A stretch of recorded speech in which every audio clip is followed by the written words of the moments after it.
Okay, students, we are going to be in your BOK on pages 13 and 14 of your BOK. We're going to use this flip video to fill in your chart. On page 13 and 14 of your BOK, you should see a chart. It's a 3-column chart. It's titled The Colonies on the Road to Revolution. One column has the act or event, the second column has the purpose, and the third column has the effect. Please use this video in order to help you fill in that chart. We're going to start with an overview of why the colonies are starting to rebel. And the rebellion is happening between 1763 and 1776. What is happening and what's happened before this is the French and Indian War. If you remember, the colonists had gone over to the Ohio River Valley and sort of picked a fight with the French, and the British had to come to their rescue.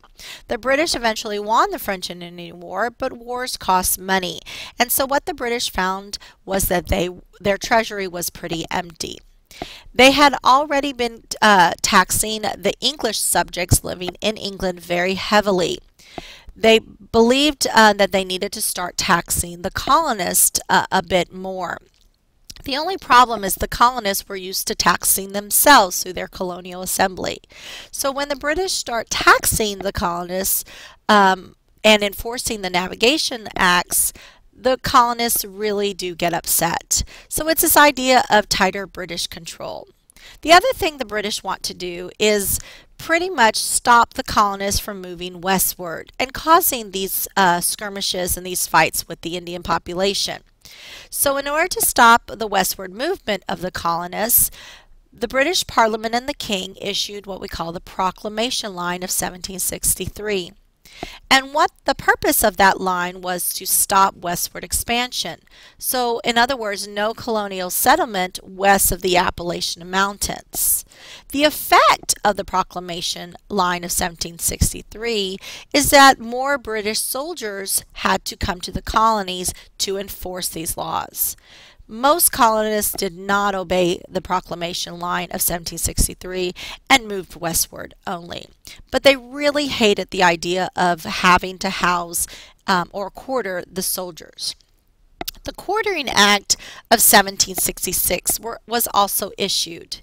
The purpose of the Quartering Act was to help enforce the Proclamation Line of 1763 and any other tax laws that the British had issued. A quartering act is the colonists were required to quarter or house and feed the British soldiers in their home because there was no place for these British soldiers to be. The effect of the Quartering Act is that the colonists really hated the idea of quartering, and plus it went against some of their liberties. Why issue these laws? Well, as I said before, Great Britain had gone to war in the French and Indian War, and their treasury had become very low. They wanted to gain more revenue or more money. And war cost money, so they were in debt. So in order for them to get out of debt and to gain more revenue, they started to strictly enforce the Navigation Acts. And those were those laws that pretty much created mercantilism between the mother country and her colonies. One of the first revenue taxes that Great Britain issued was the Sugar Act. The Sugar Act was a tax on sugar, coffee, indigo, and molasses from anywhere but Great Britain. The Sugar Act was designed so that it would create revenue for the British. So the purpose was to create revenue. The effect of the Sugar Act is that the colonists were going to have to pay more taxes, and they were being taxed by this outside source other than being taxed by their own colonial legislator. And they didn't really like that. Another revenue tax was the Stamp Act. The Stamp Act of 1765 British government required on legal papers, advertisements, newspapers, calendars, and playing cards. It required stamps. These stamps were heavily taxed by the British government. The colonists were very much affected by the Stamp Act. In other words, they were having to pay a lot more in taxes. And again, they were being taxed not by their own colonial legislators, but being taxed by Parliament all the way in Great Britain. The effect of the Stamp Act really was protest. Lots of protests, especially in Boston. Groups of colonists would get together in front of a customs house and would do what we call straw dummy and effigy. In other words, they would dress up a straw dummy with the face of the king on it, and they would hang it by the nearest tree. They also went around claiming no taxation without representation. And in other words, the colonists felt like they were not being represented in Parliament all the way in England, yet they were having to pay those taxes. So they have no voice in government. And the colonists were really used to having a voice in government due to things like the House of Burgesses and their own colonial legislators. There was much resistance to the Stamp Act. The colonies got together in a meeting called the Stamp Act Congress. Delegations were sent to help protest the Stamp Act. And stating that the right to tax really belonged to the colonial assemblies, not to Parliament. They should have the right to tax themselves. The Stamp Act Congress also organized many boycotts. A specific group that emerged about this time were called the Sons of Liberty. And the Sons of Liberty were a group of colonists led by Samuel Adams, and they went around sort of harassing the tax collectors and doing some other damage. A lot of historians believe that the Sons of Liberty were our original terrorist group here in the country. They do some things to sort of terrorize the tax collectors and the British government. To the right of the picture, you'll see a cartoon of a group of colonists actually harassing a tax collector. They have tarred and feathered this man. They're forcing him to drink tea, and as the tree behind him sort of suggests that eventually they will hang the man. This is a depiction of what this group, the Sons of Liberty, were capable of. As I mentioned before, the Stamp Act, one of the effects was boycotting, which boycotting means refusing to buy, and in this case, refusing to buy British goods. Because so many colonists had boycotted British products, the British eventually repealed, or they turned over or withdrew the Stamp Act. So they did eventually listen to the colonists because they were not making money due to the boycott. Other things start to happen in the colonists. One of the major events during this time was called the Boston Massacre. The Boston Massacre happened in 1770, and what the story is pretty much is that there were a set of British redcoats outside a customs house defending the customs house, and a group of colonists came by and started throwing snowballs and rocks at the British soldiers. Well, the British soldiers began to fire at the colonists. We don't know who issued the firing order, but we do have some colonists that end up dying by redcoat firing. 5 of them died in total, including a man named Crispus Attucks. He was a former slave, an African American. He is considered the first person to die for the American Revolution. On the right of this picture, you'll see sort of an engraving by Paul Revere. It shows a depiction of the Boston Massacre. This picture was used as propaganda by the colonists. If you look at the picture, it shows that the British are firing on the Americans, and the Americans are looking pretty innocent. It also was called the Boston Massacre, or the Bloody Massacre, as a lot of colonists called it. And if you think about the word massacre, you think about, blood, guts, and gore, and lots of people dying. In reality, only 5 people died. But in order to drum up support against the British, they used this picture and the title, the Boston Massacre or the Bloody Massacre, as propaganda.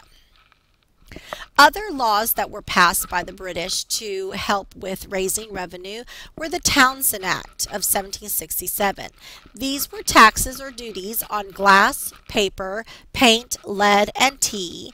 And again, this tax the purpose was to raise money for the British. The result was, again, more protests from the colonists. They continued to boycott, and this led to the tax being repealed by the British government. The Townshend Act also sparked what we call the writs of assistance. The writs of assistance were search warrants, unspecific search warrants. An officer could come to your door, knock on the door, and pretty much had a piece of paper saying that they could search everything, your house, your boat, your yard, everything, and they didn't have to have a reason. That is very different from what we have today. Today, if a police officer comes to your house, knocks on your door, he or she has to have a search warrant, and that search warrant has to be very specific. What are they looking for? Why are they looking for it? What's their motive? And if it says they can search the building or the home, they cannot search the car outside. The writs of assistance pretty much was hurting the colonial rights. They felt like their rights were being taken away, specifically the right to privacy. The writs of assistance was used to enforce these acts and stop the smuggling. The effects of this is more, the effects of the writs of assistance was more colonial protest. Speaking of colonial protest, that leads me to the Boston Tea Party. Let me back up before the Boston Tea Party. One of the other revenue taxes was a tea tax, a tax on tea only.